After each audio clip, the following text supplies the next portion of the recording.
नमस्कार. आजच्या भागामध्ये इथे जीवा म्हणत असतो की अरे, आम्ही तर एकाच घरामध्ये राहतो ना. मग माझ्या भावाचं पारदादाचं लग्न ठरलंय आणि मलाच माहिती नाही आहे. रेशन कार्डवरती माझं पण नाव आहे ना. असं जीवा आता स्वतःचीच बोलत असतो की तरीसुद्धा मला माहिती नाही आहे आणि म्हणून तो आपल्या भावावरती रागवलेला असतो. तेव्हा जीवा पारच्या रूममध्येच येऊन बसलेला असतो. तेव्हा पार्थ आल्यानंतर तो म्हणत असतो, काय रे जीवा, सगळं काही ठीक आहे ना? माझी वाट बघत आधीच माझ्या रूममध्ये येऊन बसलायस. काय झालंय? काय बोलायचं होतं का तुला माझ्याशी? तर इथे पार्थ त्याला विचारत असतो काय झालंय, पण जीवा मात्र आता काही बोलायला तयार नसतो. कारण जीवाला तर राग आलेला असतो ना. पार्थचं लग्न ठरलेलं असताना त्याला अजून ही गोष्ट माहिती नाही आहे, कारण त्याला काव्याने सांगितलेलं असतं. तेव्हा इथे पार्थ म्हणत असतो, सगळं काही ठीक आहे ना जीवा? अरे, कुणाला मारलं नाहीस ना रे बाबा? सगळं काही ठीक आहे ना जीवा? अरे, तू बोलत का नाही आहेस माझ्याबरोबर? आधी बोलायचं होतं म्हणून येऊन इथे बसला होतास. आता मी एकटाच बोलतोय. काही प्रॉब्लेम तर नाही आहे ना? तेव्हा जीवा म्हणतो, अरे बाबा, प्रॉब्लेम तर तू करून ठेवला आहेस ना. इथे तुझं लग्न ठरले तरीसुद्धा मला माहिती नाही आहे. भावाला सांगितलं नाहीस तू अजून. तेव्हा इथे पार्थ आता लाजायला लागतो. तेव्हा जीवा त्याला मिठी मारतो आणि म्हणतो, कॉंग्रॅच्युलेशन्स, पण तू मला का नाही सांगितलंस? तेव्हा पार्थ म्हणतो, अरे काय सांगणार, गोष्टी एवढ्या पटापट घडल्या ना.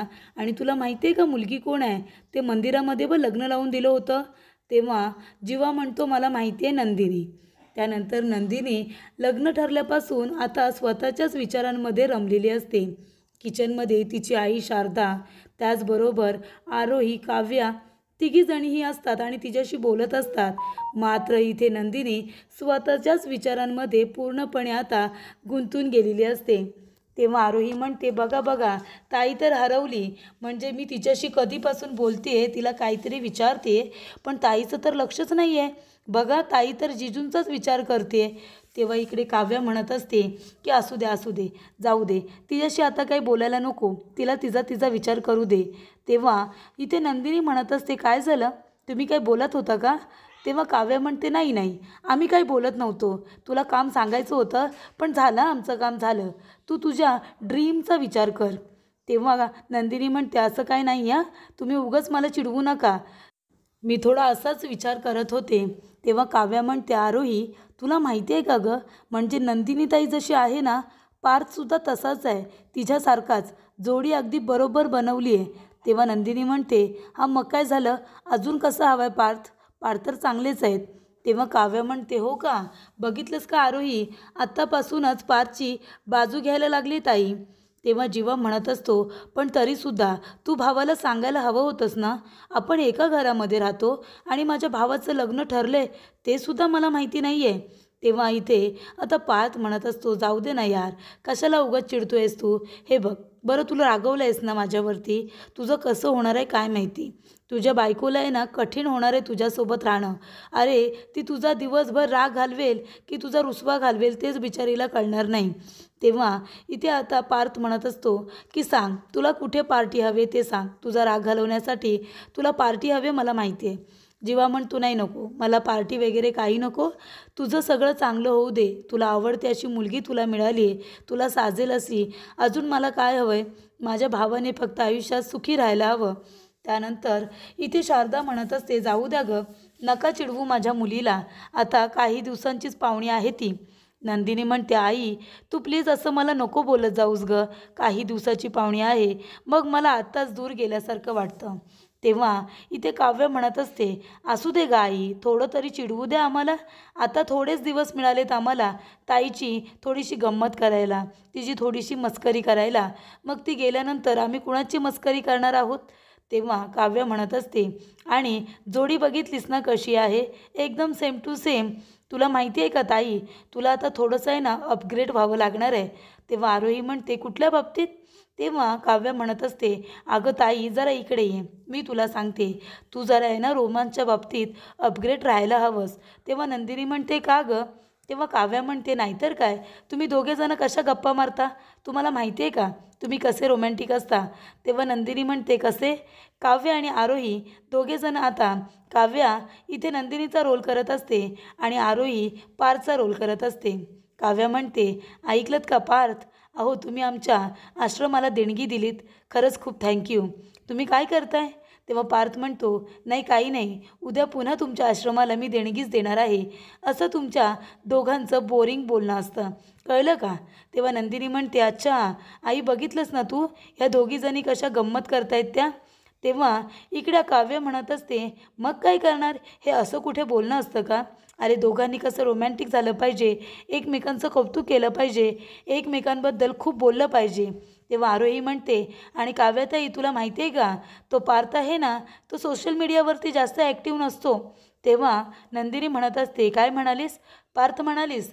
त्यांना अरे तुरे करतेस का? तेव्हा आरोही म्हणते, मग काय करायचं?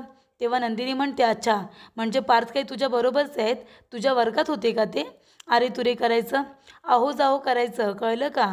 तेव्हा काव्या म्हणते, लग्न झाल्यानंतर तो आम्ही विचार करू, अरे तुरे करायचं की आहो जाहो ते. तेव्हा नंदिनी म्हणते, काव्या माझं लग्न झाल्यापासून तूच जरा जास्त खुश वाटतेस मला. काय गं, म्हणजे मी लग्न करून इथून गेल्यानंतर या घरावरती तुझ्या एकटीची दादागिरी चालेल म्हणून ना? तेव्हा काव्य म्हणते, अगदी बरोबर. त्यानंतर काव्य एका बाजूला येते, आपल्या मनामध्ये म्हणते की नंदिनीताई तुला नाही माहिती तू मला काय देतेस.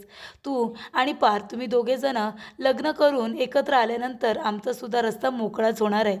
त्यानंतर इथे भोसले साहेब आलेले असतात. म्हणजे विक्रमला भेटण्यासाठी भोसले या कारणाने आलेले असतात, कारण त्यांच्या मुलीसाठी त्यांना पार्थ स्थळ हवं असतं. तेव्हा विक्रम काका म्हणत असतात की भोसले सर तुम्ही असे अचानक. तेव्हा भोसले काका म्हणतात, महत्त्वाचं बोलायचं होतं म्हणून आलो होतो. वहिनी कुठे आहेत? तेव्हा विक्रम काका म्हणतात की समोरच्या बंगल्यामध्ये कार्यक्रम आहे, तिथे गेली आहे.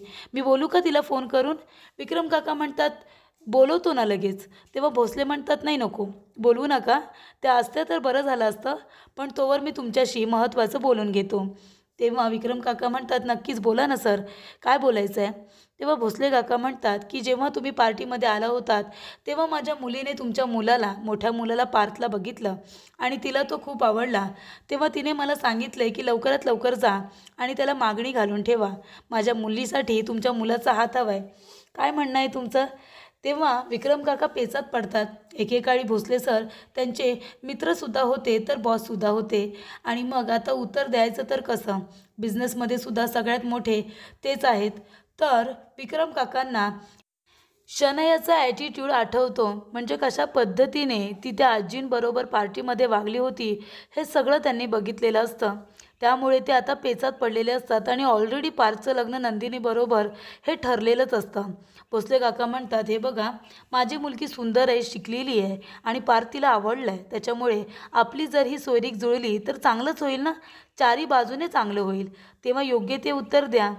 त्यानंतर इथे आता रम्याची मैत्रीण आलेली असते तिच्या लग्नाची पत्रिका देण्यासाठी, इन्व्हिटेशन देण्यासाठी.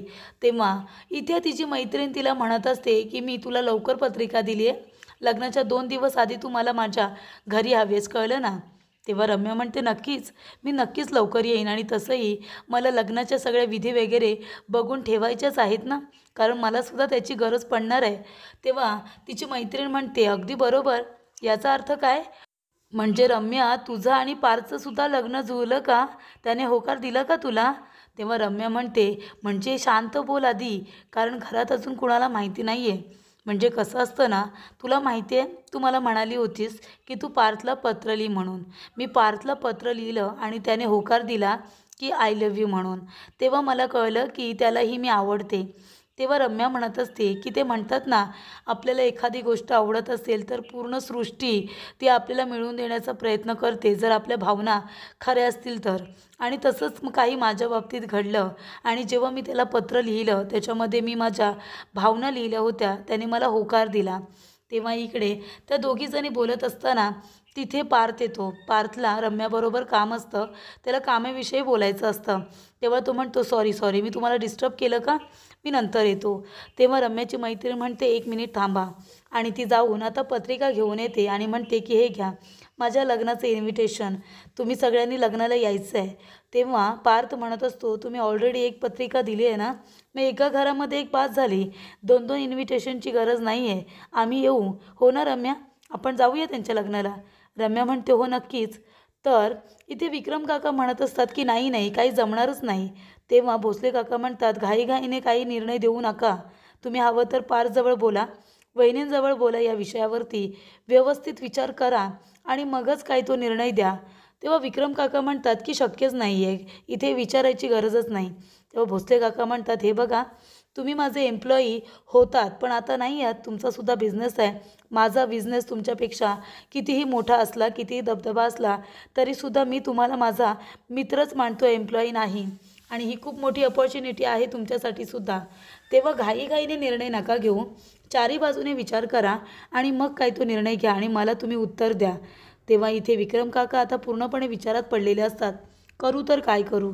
आता भोसले सर म्हणजे त्यांचे बॉससुद्धा होते आणि बिझनेसमध्ये त्यांचं नाव आहे. आता त्यांना जर नडायला गेलं तर प्रॉब्लेम क्रिएट होतील, त्यांना माहिती आहे. पण आता विक्रम काकांना शनाया अजिबात पसंत नसल्यामुळे ते म्हणतात की दिला तर नकारच देणार. त्यानंतर पार्थ रम्याच्या मैत्रिणीला कॉंग्रॅच्युलेट करतो.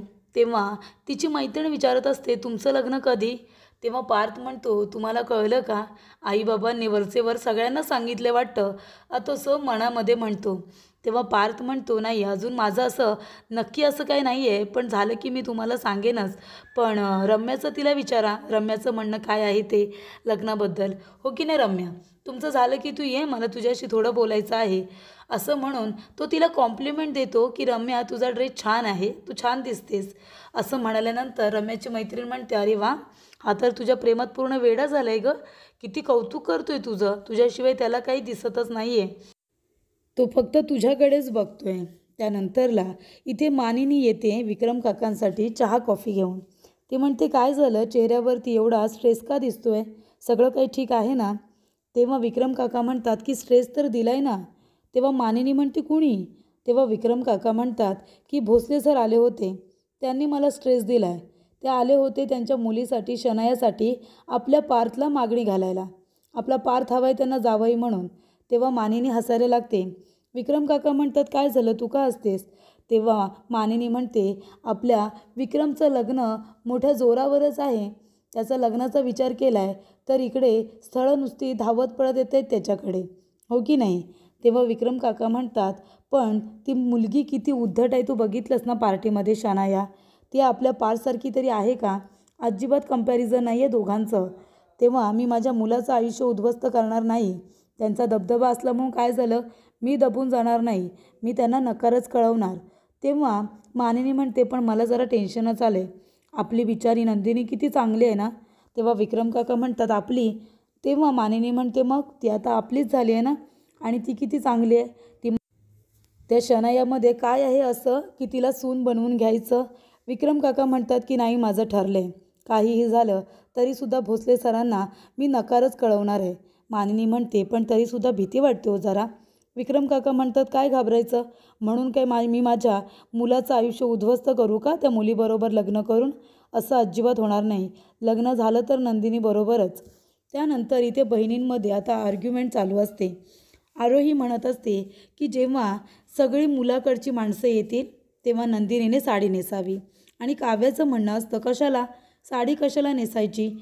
मला असं वाटतं की आपली ताई जशी आहे सोज्वळ, एकदम साधी भोळी, तसंच तिने त्या लोकांसमोर उभं राहायचं तिच्या स्वभावाप्रमाणे.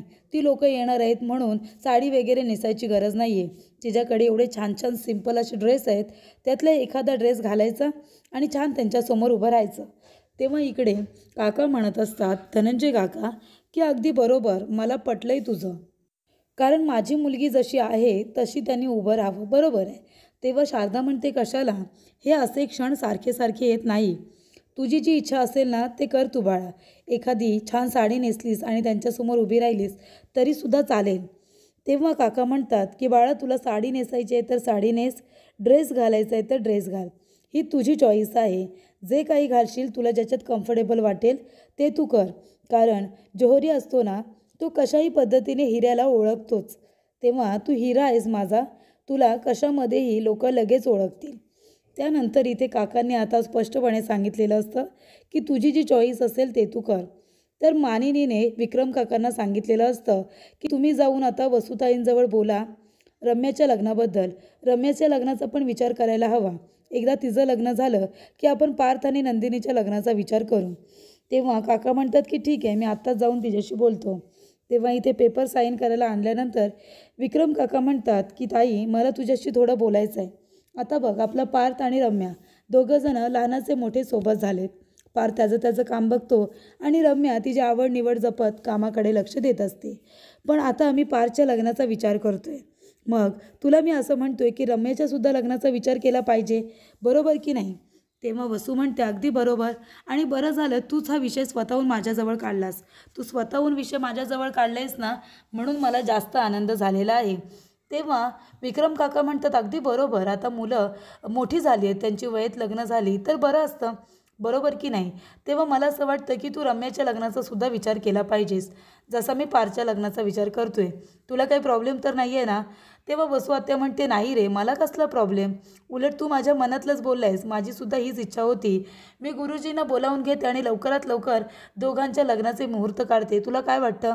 तेव्हा इथे काका म्हणतात नक्कीच, आपण एखादा चांगला मुहूर्त काढण्यासाठी गुरुजींना बोलवणारच आहोत. तेच मला विचारायचं होतं, नाहीतर मग असं नको व्हायला की मी लग्नाचा विचार केला पारच्या आणि तुझ्याशी बोललो नाही, असं व्हायला नको, म्हणून मी तुझ्याशी आत्ताच क्लिअर करायला आलो आहे.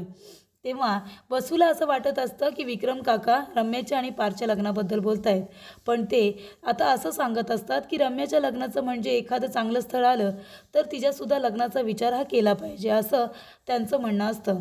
तेव्हा त्यांना एक फोन येतो, ते बाहेर येतात. रम्या आणि पार दोघंजणं काम करत असतात. तेव्हा काका मनामध्ये म्हणतात की चला, एकदा का रम्याचं लग्न झालं की मी पार्थ आणि नंदिनीच्या लग्नाला मोकळा.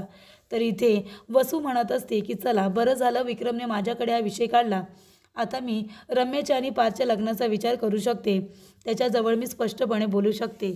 तर इथे पार्थला माहितीसुद्धा नसतं की रम्याचं त्याच्यावरती प्रेम आहे. तो तिच्याबरोबर आपली एक चांगली मैत्रीण म्हणूनच व्यवस्थित बोलत असतो, तिच्याबरोबर चांगलं वागत असतो. तर पुढील भागामध्ये आपण बघूया, वसू म्हणत असते की रम्या, अगं सांग ना या लोकांना की तुमच्या दोघांचं एकमेकांवरती प्रेम आहे. तेव्हा रम्या म्हणते हो, आणि त्याचबरोबर पार्थ म्हणतो की नाही. पार्थ म्हणतो माझं रम्यावरती प्रेम नाही आहे. तेव्हा इथे पार्थ स्पष्टपणे सांगतो की प्रेम नाही आहे. तेव्हा वसू म्हणते हे सगळं काय आहे, तू काय म्हणाली होतीस मला रम्या? तेव्हा रम्या म्हणते पार्थ, मी जेव्हा तुला लेटर लिहिलं होतं की आय लव्ह यू पार्थ म्हणून, त्याच्यावरती तू आय टू लव्ह यू असं रिप्लाय म्हणून लिहिलं होतंस ना, तेव्हा मला वाटलं की तुझंही माझ्यावरती प्रेम आहे. तेव्हा पार्थ म्हणतो नाही, मला कुठल्याही लेटरबद्दल काहीही माहिती नाही आहे. तेव्हा वसू म्हणत असते की विक्रम, मी आता तुझी मोठी बहीण म्हणून मी तुला विचारते, तू तुझ्या मुलाचं लग्न माझ्या रम्याबरोबर लावशील की नाही? तुला रम्या सून म्हणून पसंत आहे की नाही ते मला ऐकायचं आहे. तेव्हा विक्रम काका आता गप्पच बसतात, कारण त्यांना माहितीच नसतं की रम्याला पार्थ आवडतो म्हणून. तेव्हा ते आता उत्तराची वाट बघत असतात.